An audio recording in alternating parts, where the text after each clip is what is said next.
song. Bluetooth mode.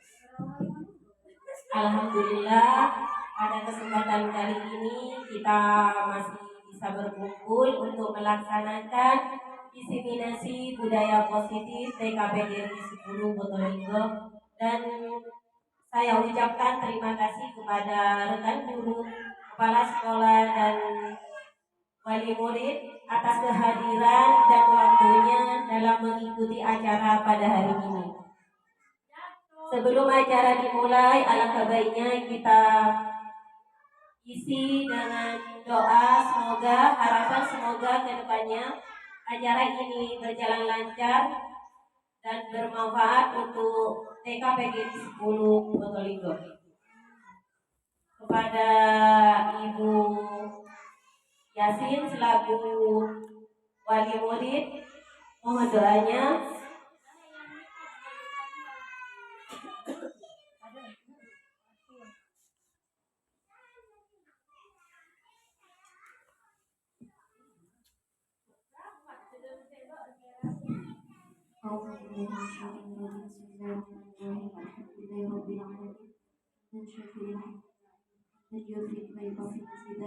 يا ربنا لك الحمد كما ينبغي لجلال وجهك وعظيم سلطانك.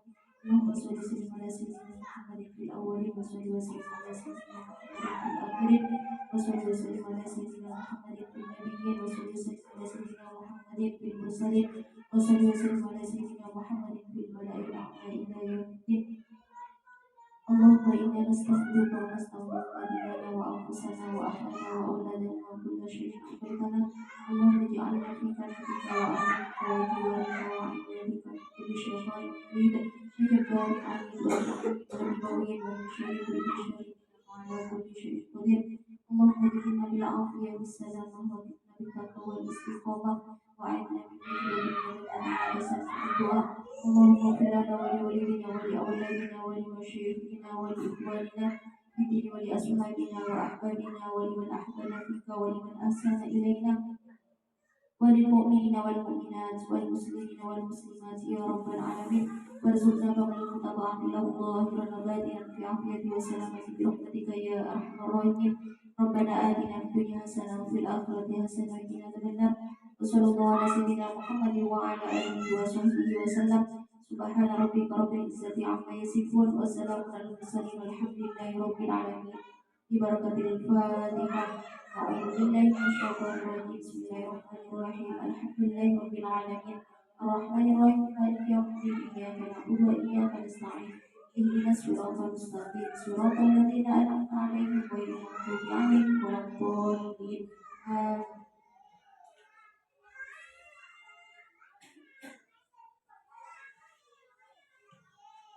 Terima kasih kami sampaikan. Selanjutnya sambutan dari Kepala Sekolah selaku Kepala Sekolah TKPGRI 10 Probolinggo. Kepada Ibu Karimatul Hasanah SPD kami persilahkan.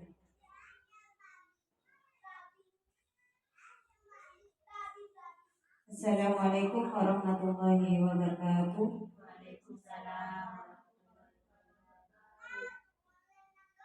Terima kasih atas kehadirannya ibu-ibu di TKPGRI 10 Probolinggo dalam acara diseminasi budaya positif di TKPGRI 10 yang diadakan guru kami calon guru penggerak yaitu Ibu Siti Rofida. Kami selaku kepala sekolah sangat mendukung dengan adanya kegiatan ini, dan dengan adanya calon guru penggerak Ibu Siti Rofida, sekolah kami ada perubahan. Mungkin hanya ini yang dapat kami sampaikan, kurang lebihnya mohon maaf. Akhirun, Assalamualaikum warahmatullahi wabarakatuh. Terima kasih kami sampaikan. Selanjutnya yaitu kepada acara inti, yaitu diseminasi budaya positif TKPGRI 10 Probolinggo, Kabupaten Bondowoso, Provinsi Jawa Timur.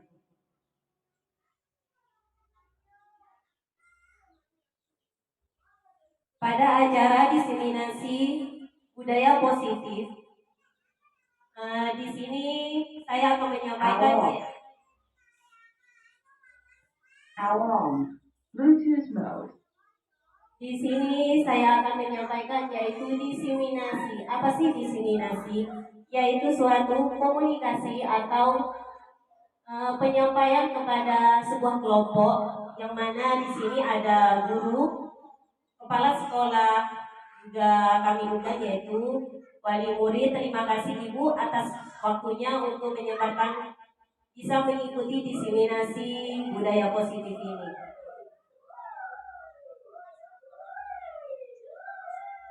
Dari diseminasi budaya positif ini, guru yang baik harus memiliki kemampuan dalam mewujudkan budaya positif di sekolah.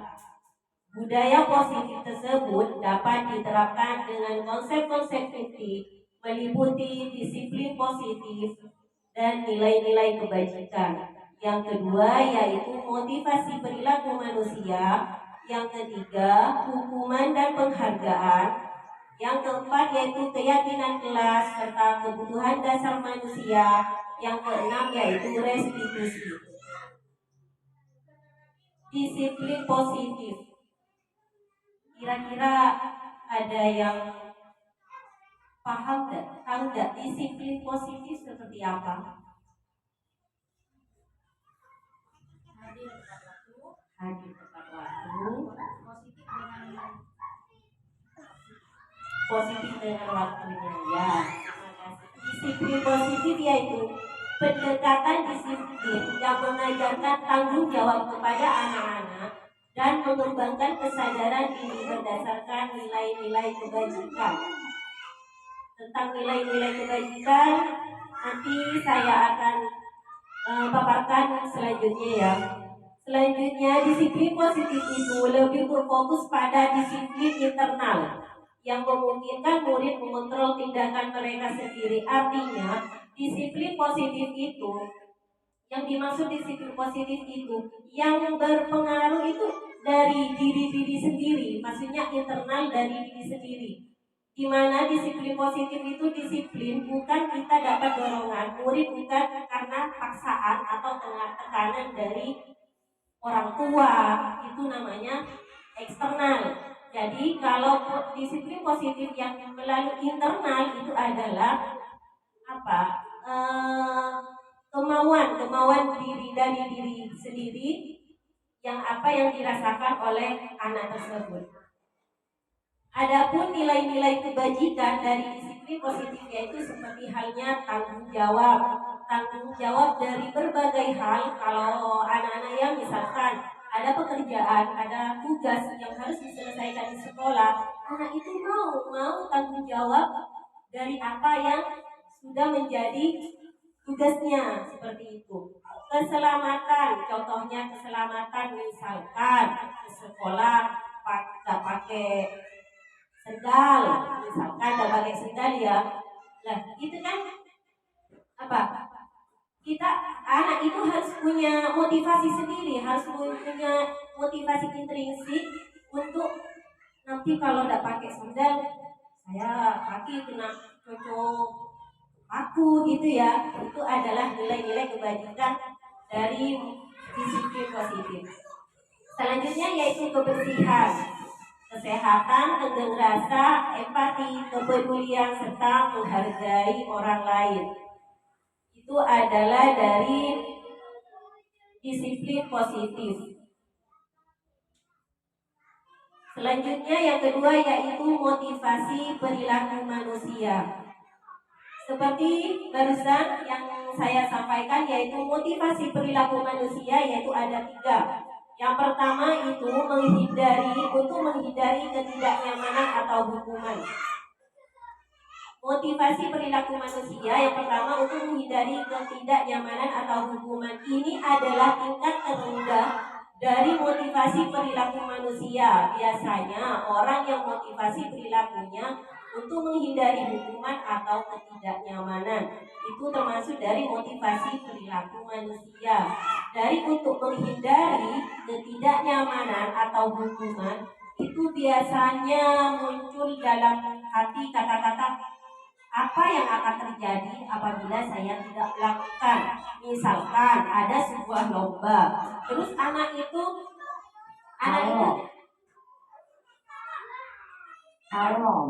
Bluetooth mode. misalkan ada sebuah lomba, anak itu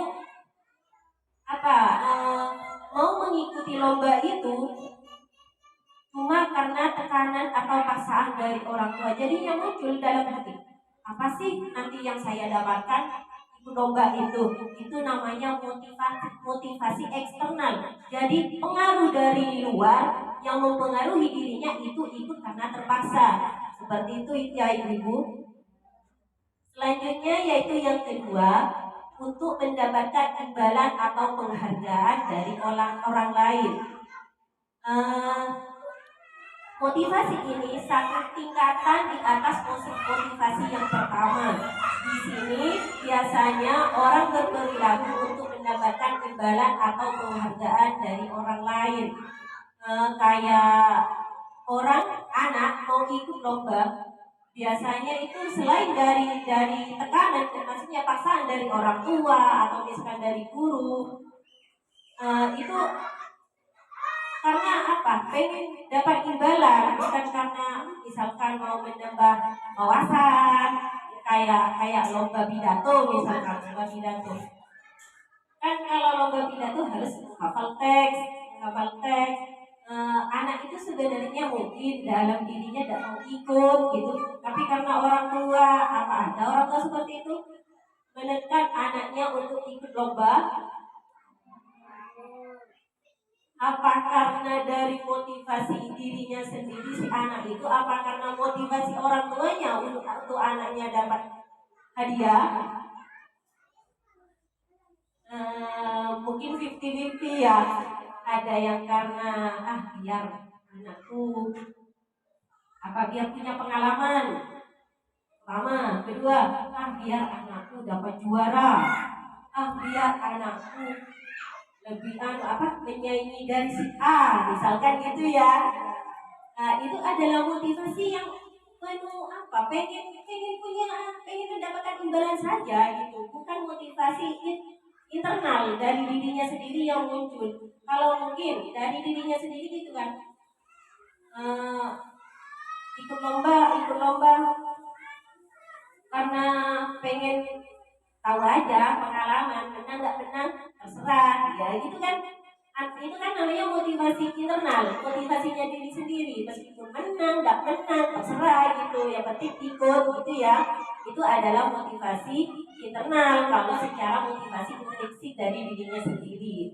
Yang ketiga yaitu untuk menjadi orang yang mereka inginkan dan menghargai diri sendiri dengan nilai-nilai yang mereka percaya. Ini yang saya sampaikan barusan, yaitu motivasi internal, yang mana orang dengan motivasi ini akan bertanya, akan menjadi orang yang seperti apa apabila saya melakukan itu. Misalkan ikut pidato Islami gitu, pastinya kan dalam hati anak itu, nanti aku bakal jadi apa ya kalau pas pinter pidato, pastinya gitu ya. Kalau sudah pinter pidato, pastinya larinya pasti jadi ustaz, jadi kiai gitu kan ya. Kalau secara dari motivasi internal. Mungkin dari apa yang saya sampaikan ada yang mau ditanyakan, ibu-ibu?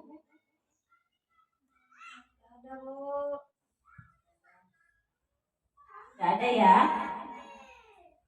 Yang ketiga, saya teruskan ya. Yang ketiga yaitu perbedaan hukuman dengan konsekuensi. Kira-kira hukuman dengan konsekuensi itu sama apa beda? Kenapa ibu? Gak apa-apa bu. Hukuman dengan konsekuensi kira-kira sama apa beda? Beda. Bedanya dari apa ibu? Contohnya misalkan, gak apa-apa, ini sharing loh. Dari namanya udah dijawab itu ya, dari namanya beda. Terus dari apanya lagi? Ya, kalau hukuman itu bersifat satu arah dari pihak guru yang memberikan, dan murid hanya menerima suatu hukuman tanpa melalui suatu kesepakatan. Bluetooth mode. Seperti halnya kamu kok terlambat datang sekolah, lari 10 kali. Nah, itu masuk hukuman apa konsekuensi? Hukuman ya, berarti hukuman itu tanpa kita sepakati bersama dengan murid.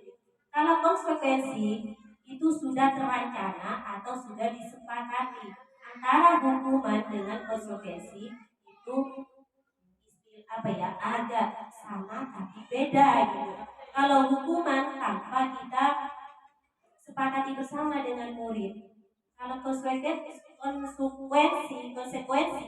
itu kesepakatan bersama. Misalkan, kesepakatannya kalau datang sekolah lambat, kita ngapain yuk? Itu misalkan sama murid, Bu, kalau datang sekolah terlambat, suruh nyanyi. Nah, itu adalah konsekuensi, bukan hukuman, karena kita sudah sepakat dengan murid. Seperti itu ya Ibu.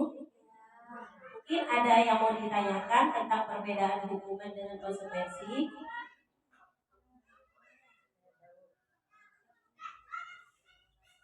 Ya udah, kita lanjut ya. Perbedaan hukuman dan konsekuensi, yaitu hukuman sesuatu yang menyakitkan harus terjadi. Itu kalau hukuman. Kalau konsekuensi sesuatu harus terjadi. Terus hukuman itu paksaan. Artinya kita memaksa murid melakukan apa yang kita suruh. Istilahnya kalau kita nyuruh murid lari lapangan 10 kali, nah, itu kan secara dari hati nurani anak itu pasti merasa kesel ya, tapi sudah dihukum, mau gimana lagi, ya laksanakan gitu. Terus kalau konsekuensi, kalau hukuman itu paksaan, kalau konsekuensi itu stimulus atau tanggapan. Kita bicarakan baik-baik tanpa harus menghukum, seperti itu ya. Selanjutnya tindakan, misalkan tindakan seorang guru. Contohnya mencatat 100 kali di dalam buku kalimat. Mencatat 100 kali di dalam buku kalimatnya, yaitu saya tidak akan terlambat lagi. Disuruh intinya murid itu mencatat 100 kali di dalam buku saya tidak akan terlambat lagi. Itu termasuk hukuman atau apa konsekuensi? Apa? Hukuman ya? Ya betul. Mencatat 100 kali di dalam buku saya tidak akan terlambat, itu adalah hukuman. Misalkan lari mengelilingi lapangan basket 2 kali karena terlambat hadir di sekolah, termasuk hukuman atau apa konsekuensi? Hukuman, betul. Murid diminta untuk push up 15 kali karena tidak menggunakan masker di sekolah, misalkan pas COVID gitu. Termasuk hukuman apa konsekuensi? Apa? Termasuk hukuman ya. Selanjutnya yaitu menggantikan kertas tugas teman yang telah dicoret-coret. Misalkan ada si A mencoret-coret buku temennya, lalu diganti sama si A karena sudah dicoret-coret si buku B gitu. Kira-kira hukuman apa konsekuensi? Konsekuensi, betul, ibu-ibu sudah ya. Membedakan antara hukuman dengan konsekuensi. Selanjutnya yaitu membersihkan tumpahan air di meja tulis karena tersenggol pada saat belajar. Termasuk hukuman apa konsekuensi? Konsekuensi.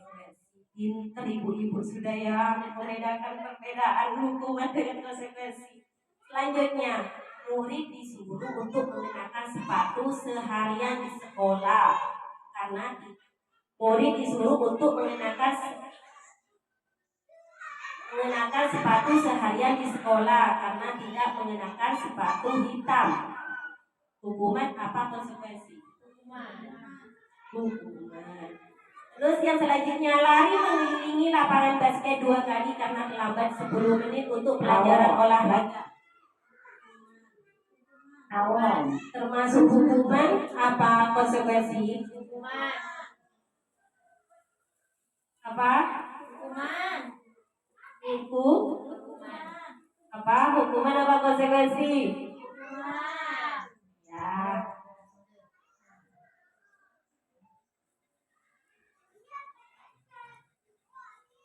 Yang keempat yaitu keyakinan kelas.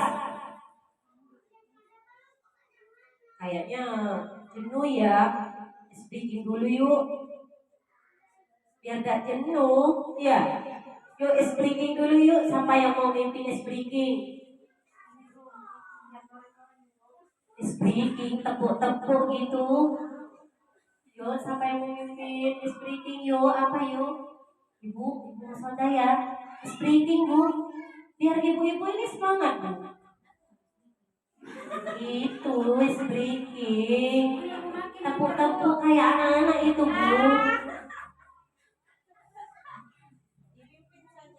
Oh, dipimpin ya. Speaking apa ya yang baru ya? Cari yang baru ya. Coba.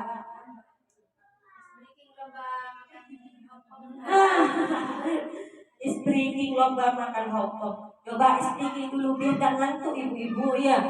Yuk, tepuk satu. Tepuk. Ini menguji konsentrasi. Menguji konsentrasi. Tepuk satu. Tepuk dua. Tepuk tiga.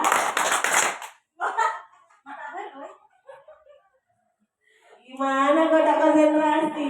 Tepuk empat. Tepuk lima. Tepuk lima kali.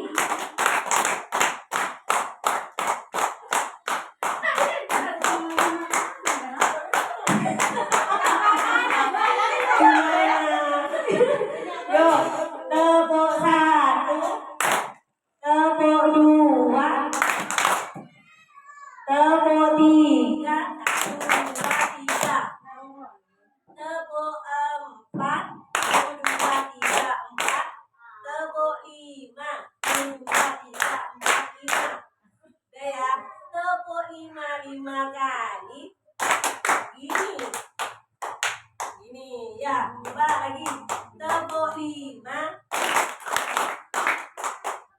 Tepuk 5. Tepuk 5 kali. 2, 3, 4, 5. Ibu Elvin kok tidak konsentrasi. Sudah ya? Sudah agak ngantuk lagi? Alhamdulillah. Selanjutnya yaitu keyakinan kelas. Keyakinan kelas. Keyakinan. Kenapa tidak peraturan? Mengapa harus menggunakan keyakinan? Kira-kira ada yang tahu tidak? Keyakinan. Kenapa tidak memakai peraturan gitu? Kira-kira ini kayak tadi ya, hukuman dengan konsekuensi. Antara kata-katanya intinya itu artinya hampir sama, tapi tujuannya beda. Terus kayak keyakinan dengan peraturan, kata-katanya sama, artinya sama, tapi tujuannya beda. Kira-kira contohnya, mengapa kita memiliki peraturan harus menggunakan helm bila mengendarai kendaraan roda 2?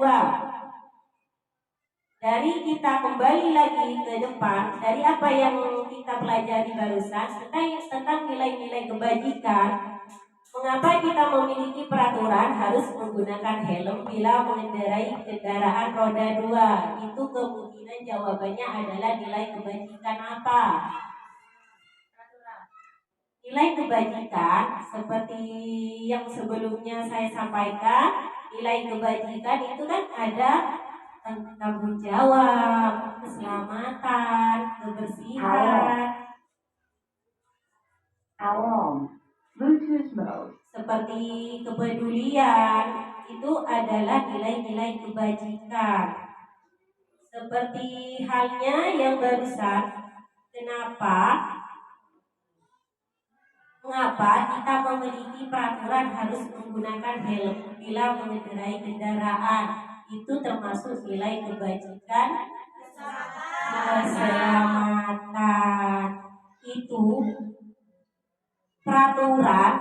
peraturan yang disampaikan oleh polisi. Misalkan kita tidak memakai helm, itu termasuk keyakinan kita apa kita harus mengikuti peraturan?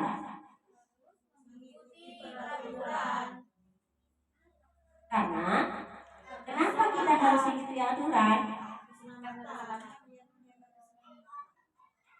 Salah satu contoh seperti itu ya, ini antara peraturan dengan keyakinan.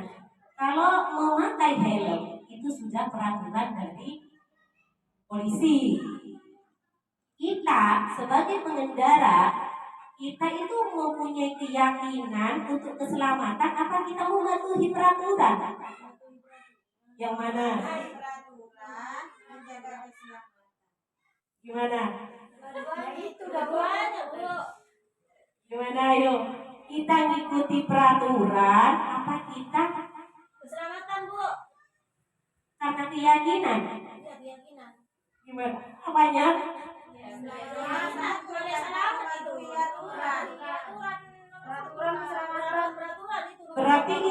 Berarti itu kita karena mematuhi aturan. Berarti kita kembali lagi ke motivasi yang tadi. Motivasi internal dengan eksternal. Internal itu karena di dalam diri kita sendiri. Kalau eksternal dari luar. Kalau kita mematuhi peraturan itu karena kita takut karena peraturan. Kalau misalkan kita naudzubillah ya kecelakaan itu tidak pakai helm karena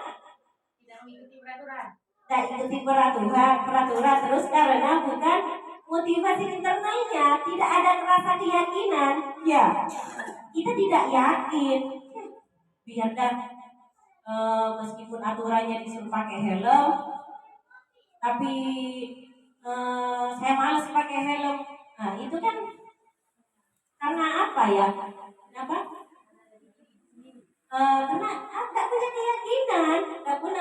keyakinan dalam dirinya sendiri, jadinya pelanggar gitu ya. Ada yang mematuhi peraturan karena cuma bukan untuk keselamatan, bawa helm tidak dipakai, kalau pas ada razia baru dipakai karena itu patuh sama peraturan, bukan keyakinan untuk keselamatannya sendiri gitu ya. Itu adalah keyakinan atau peraturan. Terus yang kedua, mengapa kita memiliki peraturan tentang menggunakan masker misalnya pas COVID? Itu kemungkinan termasuk nilai kebajikan, keselamatan, juga kebersihan. Itu adalah keyakinan, contoh salah satu dari keyakinan kelas. Untuk mendukung motivasi intrinsik, kembali ke nilai-nilai keyakinan atau keyakinan lebih menggerakkan seseorang dibandingkan mengikuti serangkaian peraturan-peraturan. Langkah-langkah penerapan keyakinan kelas seperti halnya di kelas kelompok B sudah dibuat, yaitu langkah-langkahnya yang pertama yaitu berdiskusi memunculkan peraturan-peraturan yang perlu ditaati warga kelas. Yang kedua, mengubah peraturan-peraturan menjadi kalimat yang lebih positif. Yang ketiga, menjadikan peraturan-peraturan nilai kebajikan atau keyakinan kelas. Yang keempat, berdiskusi mengenai gambaran perilaku yang mencerminkan keyakinan kelas. Yang kelima yaitu berdiskusi mengenai peran seluruh warga kelas. Yang keenam, meninjau ulang keyakinan kelas dari waktu ke waktu.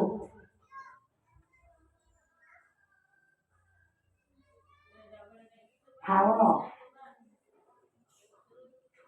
long? Selanjutnya yaitu peraturan. Ini kembali lagi dari nilai-nilai kebajikan atau keyakinan kelas.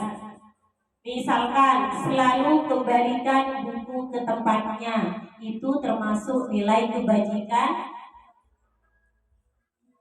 Seperti halnya tadi nilai kebajikan kan ada tanggung jawab, keselamatan, empati. Ya betul, selalu kembalikan buku ke tempatnya. Misalkan anak-anak main lalu kembalikan secara dari motivasi internalnya, si anak itu mengembalikan mainannya ke tempat mainnya semula. Berarti anak itu mempunyai nilai kebajikan yaitu tanggung jawab.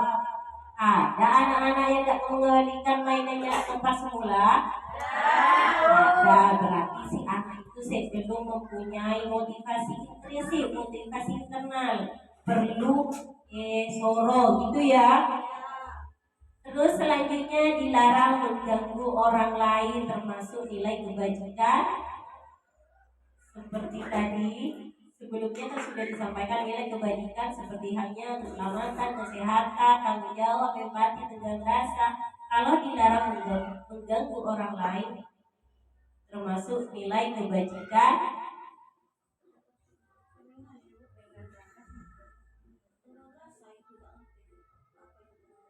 Kalau dilarang mengganggu orang lain, itu termasuk apa? Kan intinya nyala gitu ya. Berarti itu nilai kebajikannya menghormati orang lain. Itu nilai kebajikannya. Terus selanjutnya dilarang melakukan kekerasan, misalkan berantem, keket itu nilai kebajikannya apa? Contoh nilai kebajikannya, dilarang melakukan kekerasan, misalkan itu bertengkar, keket itu termasuk nilai kebajikan keselamatan dan menghormati orang lain atau menghormati teman. Misalkan lagi dilarang menggunakan narkoba, itu termasuk nilai kebajikannya apa? Keselamatan atau kesehatan, biar tidak apa narkoba itu cuma katanya bunga ya. Terus selanjutnya menggunakan masker, nilai kebajikannya kesehatan. Terus jangan berlari di kelas, keselamatan juga keamanan ya. Itu adalah nilai-nilai kebajikan. Terus salah satu contoh dari keyakinan kelas yang kelompok B kita buat, yaitu keyakinan kelas yang pertama yaitu datang sekolah tepat waktu. Datang sekolah tepat waktu itu adalah keyakinan kelas yang kelompok B kita buat, yaitu selanjutnya sebelum beristirahat dilarang keluar kelas. Itu adalah nilai keyakinan kelas yang kita buat di kelompok B. Selanjutnya yaitu mau berbagi dengan orang lain.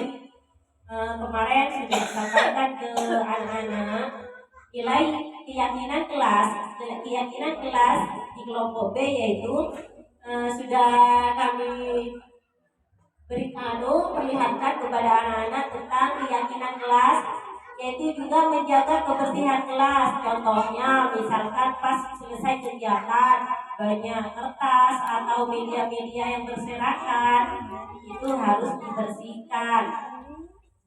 Yang selanjutnya itu kalau berbicara tidak teriak-teriak, itu termasuk keyakinan kelas. Selanjutnya ketika sudah bermain mengembalikan mainan kepada tempat main. Yang selanjutnya yaitu sabar menunggu giliran. Itu adalah keyakinan kelas yang kita sepakati bersama. Kemarin sudah ajak diskusi dengan kelas B. Ternyata anak-anak setuju dengan apa keyakinan kelas yang kita buat. Tuh. Masalah nanti itu lupa atau tidak sesuai dengan keyakinan kelas, kita sebagai pendidik mengusahakan untuk meningkatkan. Selanjutnya yaitu kebutuhan dasar manusia. Kebutuhan dasar manusia itu ada 5, yaitu kebutuhan bertahan hidup. Manusia ini kebutuhan dasar manusia ini kebutuhan bertahan hidup. Kita sebagai manusia yang dibutuhkan itu pertama kan bertahan hidup dulu. Seperti hanya misal kayak makanan, kita butuh makanan, tempat tinggal, kesehatan, itu adalah kebutuhan dasar manusia. Yang kedua yaitu kasih sayang dan rasa diterima. Kebutuhan manusia, dasar manusia, dari kebutuhan bertahan hidup, kita butuh kasih sayang dan rasa diterima di lingkungan sekitar. Tidak mungkin kan kita dikucilkan oleh tetangga, pastinya kita kan butuh kasih sayang, butuh rasa diterima oleh tetangga gitu ya. Yang ketiga yaitu penguasaan. Yang keempat kebebasan, artinya kebutuhan akan kemandirian. Yang kelima yaitu kita butuh kesenangan. Itu adalah 5 kebutuhan dasar manusia. Salah satu contoh dari 5 kebutuhan dasar manusia seperti halnya contohnya seperti ini. Ibu guru bilang, aku tidak boleh bersenandung sewaktu mengerjakan tugas. Katanya kelas harus tenang, tidak ada suara. Padahal kan aku suka yang namanya bernyanyi. Itu termasuk kebutuhan. Barusan kan ada kebutuhan manusia, ada kesenangan, kebebasan, penguasaan, bertahan hidup, kasih sayang. Salah satu contoh dari kata-kata yang bisa saya sampaikan termasuk kebutuhan ibu guru bilang, aku tidak boleh bersenandung waktu mengerjakan tugas. Katanya kalau di kelas harus tenang, tidak boleh ada suara. Padahal aku kan suka nyanyi-nyanyi. Itu termasuk kebutuhan apa?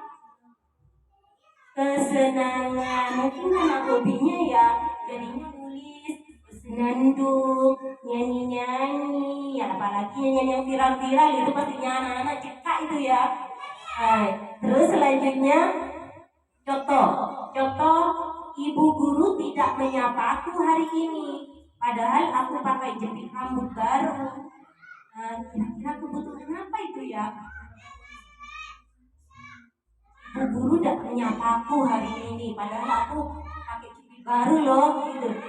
Itu termasuk kebutuhan kasih sayang. Ya berarti si anak itu butuh perhatian dari seorang gurunya. Sudah pakai.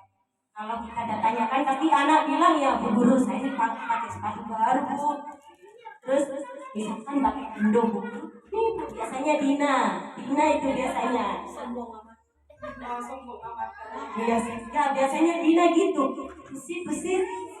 Dina pakai tanduk gitu. Iya, biasanya dia itu butuh kasih sayang, butuh perhatian dari kita. Cuma gurunya gak ngeh kalau muridnya pakai yang baru. Terus selanjutnya aku bosan, masa belajarnya cuma gitu-gitu aja, dengerin ibu guru aja, itu termasuk kebutuhan.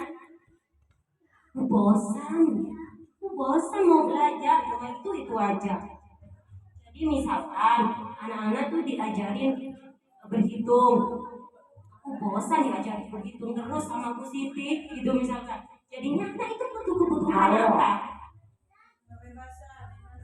Allah. Betul, berarti anak itu butuh kebebasan, bukan hanya mau belajar berhitung saja, pengen bebas, pengen belajar yang lain gitu ya.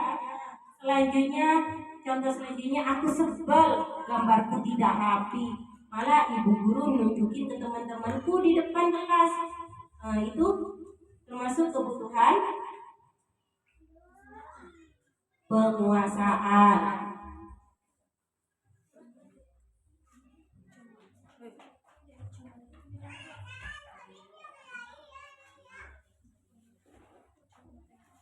Yang keenam yaitu restitusi. Restitusi itu adalah proses menciptakan kondisi bagi murid untuk memperbaiki kesalahan mereka sehingga mereka bisa kembali pada kelompok mereka dengan karakter yang lebih kuat. Itu yang dimaksud restitusi. Restitusi itu ada posisi kontrol guru, terus ada segitiga restitusi. Kemarin saya pernah buat restitusi, segitiga restitusi dengan murid. Nanti tak perlihatkan ya contoh restitusi yang saya lakukan dengan murid. Selanjutnya yaitu 9 ciri-ciri restitusi. Yang pertama yaitu bukan untuk menebus kesalahan, namun untuk belajar dari kesalahan. Yang kedua yaitu memperbaiki hubungan. Yang ketiga yaitu ciri-ciri restitusi yaitu tawaran, bukan paksaan. Yang keempat yaitu restitusi menuntut untuk melihat ke dalam diri. Yang kelima yaitu restitusi mencari kebutuhan dasar yang mendasari tindakan. Yang keenam, restitusi diri adalah cara yang paling baik untuk memperbaiki diri. Yang ketujuh, restitusi fokus pada karakter bukan tindakan. Yang delapan, restitusi fokus pada solusi. Yang kesembilan yaitu restitusi mengembalikan murid yang berbuat salah pada kelompoknya. Itu adalah contoh dari ciri-ciri dari restitusi. 5 posisi kontrol. Yang pertama yaitu penghukum. Yang kedua yaitu membuat merasa bersalah. Yang ketiga yaitu teman. Yang keempat pemantau. Yang kelima manajer.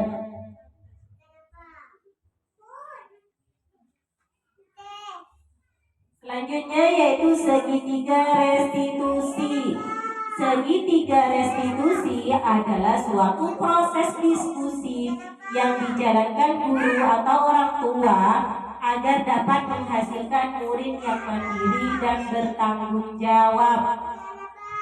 Segitiga restitusi ini adalah diskusi, bukan hanya guru saja kepada murid, tapi orang tua juga bisa kepada anaknya. Misalkan si anak buat suatu kesalahan, kita itu tidak harus menyalahkan si anak itu langsung. Misalkan numpahin air di rumah, ini untuk wali murid ya. Misalkan si anak numpahin air, langsung si ibu ini marah-marah tanpa pengen tahu rasa apa sih sebenarnya yang terjadi, kok sampai anak ini bisa numpahin air, tanpa harus mendengarkan terlebih dahulu apa sebenarnya yang terjadi. Kita harus diskusi dulu gitu ya. Kita harus diskusi dulu, misalkan si anak ini naik-naik terus jatuh, sudah jatuh, dimarahin, dipukul, sedangkan kita tanpa diskusi dulu apa sih sebenarnya yang terjadi kok sampai nangis. Nah, kita duduk, kita tanyakan, diskusi dulu sama anak. Nah, kenapa kok nangis gitu? Kenapa kok nangis? Kan pasti si anak curhat. Tempat curhat ternyaman pasti ke ibu ya. Bu, saya jatuh. Jangan pas langsung dipukul. Ya, ibu lihat apa sih sebenarnya yang terjadi. Awal. Jadi seperti itu, kita sebagai seorang guru termasuk termasuk orang tua juga, kita tanyakan dulu apa sih sebenarnya yang terjadi kok sampai si adik ini sini gitu. Jadi belajar dari segitiga diskusi, semua apa yang dilakukan anak itu kita diskusikan dulu, kita cari tahu dulu apa yang sebenarnya terjadi. Seperti hanya kemarin sudah saya buat contoh restitusi, segitiga restitusi dengan beberapa anak di TK PGRI 10. Dari segitiga restitusi itu yang pertama yaitu menstabilkan identitas, yang kedua yaitu validasi tindakan yang salah, terus yang ketiga yaitu menanyakan keyakinan. Yang pertama, menstabilkan identitas, artinya berdasarkan prinsip membuat kesalahan adalah bagian dari proses pembelajaran. Biasanya guru berkata berbuat salah itu hal yang manusiawi. Tidak ada manusia yang sempurna. Bapak atau ibu juga buat salah. Misalkan si anak buat salah gitu ya. Misalkan buat salah, kamu ini salah. Itu bukan langsung mengeluarkan kata-kata, paling tidak kita harus tanyakan dulu, kita kasih tahu dulu apa kita kamu buat salah, mama juga dulu buat salah kok, bisa nangis gitu ya. Itu adalah menstabilkan identitas anak. Yang kedua, kita pasti bisa menyelesaikan permasalahan ini. Misalkan ada murid nangis, terus ditanyai kenapa kok nangis? Bu, saya belum selesai kerjakan tugas ini. Jangan kita seperti seorang guru atau seorang ibu, kita pas ngomong kamu ini gimana tuh, lihat temennya sudah selesai, masa kamu sih belum? Jangan kita langsung ngomong seperti itu sama anak-anak ya. Kita pasti kita bicarakan sama anak itu, kita pasti bisa menyelesaikan itu gitu. Dengan kita bersabar, kita mengerjakan, kita pasti bisa mengerjakan itu. Jangan langsung kamu ini gimana, itu lihat temannya sudah, kamu ini mulai tadi pelanggan promo mungkin, jangan langsung gitu ya. Yang selanjutnya yaitu contohnya itu kalau kamu menyalahkan dirimu sendiri terus-menerus, apakah kamu bersikap baik pada dirimu sendiri? Itu adalah salah satu contoh perkataan menstabilkan identitas ya. Selanjutnya yaitu dari segitiga restitusi, yaitu validasi tindakan salah, membantu murid mengenali basic atau kebutuhan yang ingin dipenuhi ketika melakukan kesalahan. Contoh perkataannya yaitu, kamu bisa saja kan melakukan hal yang lebih buruk, tapi kamu tidak melakukannya kan? Nah, itu adalah contoh validasi tindakan kata-kata, salah satu contoh validasi tindakan salah. Selanjutnya yaitu menanyakan keyakinan. Murid akan diberi pertanyaan-pertanyaan bermakna untuk memunculkan motivasi secara intrinsik. Murid mampu mengaitkan keyakinannya dengan tindakan yang salah. Misalkan menanyakan keyakinan seperti halnya kemarin waktu saya buat diskusi atau praktek segitiga restitusi. Seperti halnya eh, kayak Mbak Dira itu membuat sebuah kesalahan karena apa berantakan mainan temennya. Terus Mbak Dira bilang, aku kesel bu karena diajak main, katanya Mbak Dira gitu. Nah, terus kan bisa ngomong baik-baik kalau mau main bareng gitu.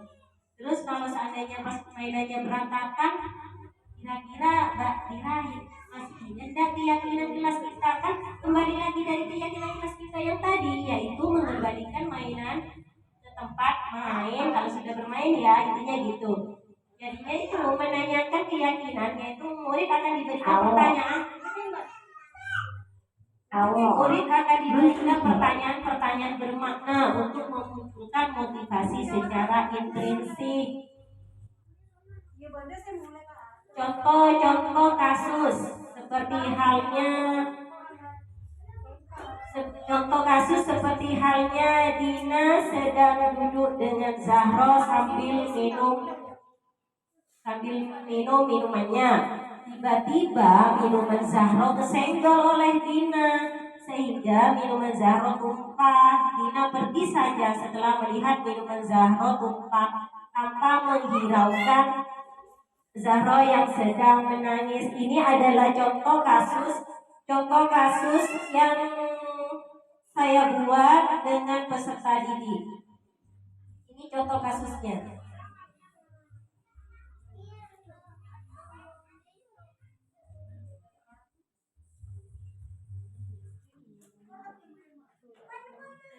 Terus segitiga restitusi yang saya lakukan adalah seperti hanya tadi kan segitiga restitusi ada tiga, yaitu menstabilkan identitas, terus validasi tindakan yang salah, yang ketiga yaitu menanyakan keyakinan. Jadi ini adalah salah satu contoh segitiga restitusi yang saya lakukan dengan murid saya kelompok B.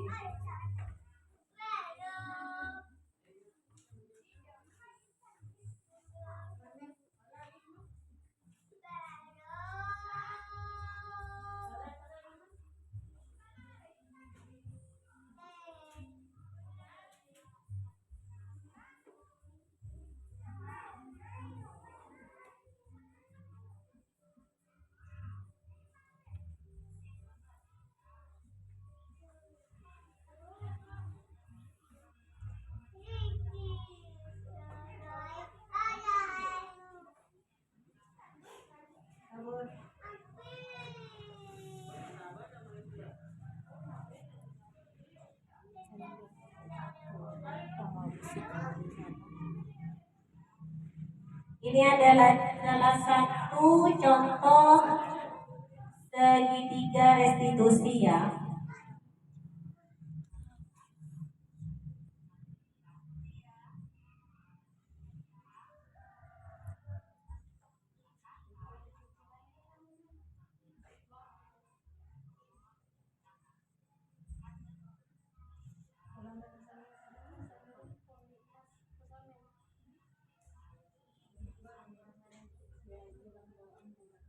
Itu adalah contoh segitiga restitusi yang kasus pertama. Selanjutnya yaitu kasus yang kedua, yaitu ketika Zahro Aulia Dina bermain balok, tiba-tiba Nadira datang menghampiri mereka yang lagi asyik bermain. Kemudian Nadira langsung menghancurkan balok yang sudah disusun oleh teman-temannya. Nadira sambil ngomel-ngomel dan langsung meninggalkan Aulia, Zahro, Dina serta balok yang berserakan atau berantakan. Ini adalah contoh kasus yang kedua.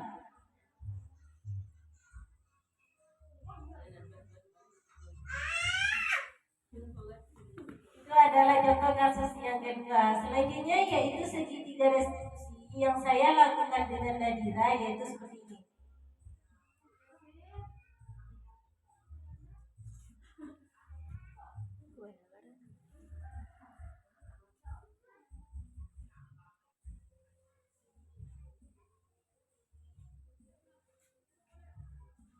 Kedengeran suaranya ya?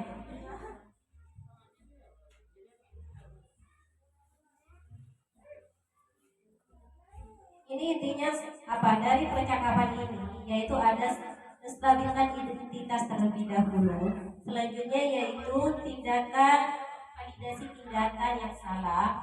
Terus akhir yaitu dari percakapan ini yang dilakukan itu menanyakan keyakinan kelas seperti halnya yang disampaikan tadi, keyakinan kelas yang kita sepakati bersama.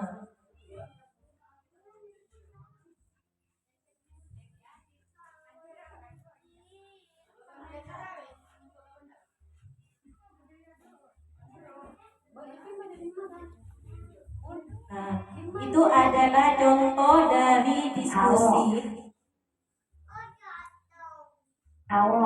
Contoh dari segitiga restitusi yang saya lakukan dengan murid saya kelompok B di TK PGRI 10 Probolinggo.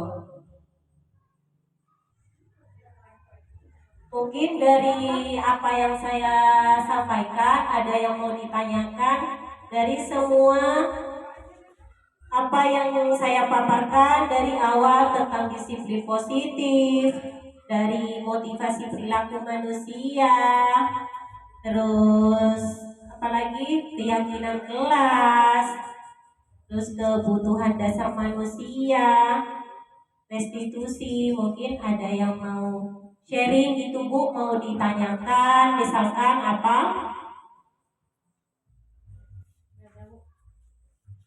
Gak ada. Yang lain mungkin? Ya, monggo silakan.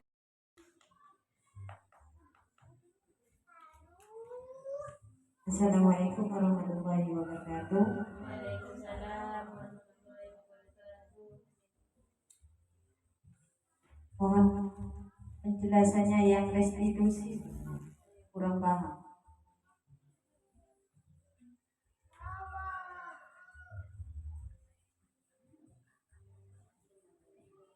Restitusi itu ada yang pertama itu ada posisi kontrol guru. Restitusi itu terus yang kedua itu ada segitiga restitusi. Yang mana restitusi itu adalah suatu proses menciptakan kondisi bagi murid untuk memperbaiki kesalahan mereka sehingga mereka bisa kembali pada kelompok mereka dengan karakter yang lebih kuat. Seperti contoh yang barusan video saya perlihatkan, itu adalah salah satu contoh kasus di mana seorang anak itu istilahnya buat tidak sengaja kesalahan kepada temannya. Selanjutnya yaitu dengan yang dilakukan oleh seorang guru memanggil si anak itu bukan langsung kita pas menyalahkan si anak itu, kita tanyakan dulu ada apa. Misalkan barusan saya lihat katanya Mbak Zahro nangis, kira-kira tahu tidak kenapa? Iya Bu, pastinya itu kan anak bilang, ya Bu saya gini. Terus kita jelaskan ya kalau pemberantasan, misalkan iya Bu saya nggak sengaja menyenggol minumannya Zahro Bu. Terus pas disenggol itu Mbak Ira apa yang dilakukan? Ya saya kan nggak sengaja Bu, misalkan gitu sama si anak, saya kan nggak sengaja Bu, ya tak tinggal aja. Seharusnya kalau yang membaca Mbak Ira tidak sengaja menyenggol, kan bisa bantuin Mbak Zahro itu membereskan, terus bisa minta maaf kalau punya kesalahan, bukan pas langsung tinggal begitu saja. Oh iya Bu, ya itu dari video. Oh iya Bu. Terus kalau sudah minumannya berserakan seperti itu, Kalau minumannya sudah berserakan seperti itu kan kelihatannya kotor. Terus masih ingat nggak keyakinan kelas kita yang sudah seperti bersama? Oh masih ingat Bu? Misalkan itu. Apa? Kalau keyakinan kelas yaitu menjaga kebersihan kelas Bu. Nah, itu adalah segitiga restitusi. Yang pertama kita ajak ngobrol dulu untuk menstabilkan identitas si anak itu. Selanjutnya yaitu kita validasi tindakan yang salah, kesalahan dari si anak itu apa. Terus yang ketiga itu menanyakan keyakinan dan kira-kira dari kesalahan yang diperbuat, dari hasil diskusi yang dibuat itu keyakinan kelas nyambung dengan keyakinan kelas yang masih diketahui dan masih diingat kira-kira apa seperti itu.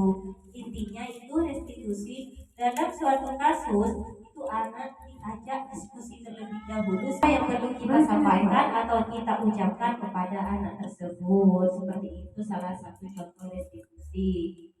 Mungkin ada yang lain. Terima kasih. Mungkin hanya ini yang bisa saya sampaikan dari budaya positif.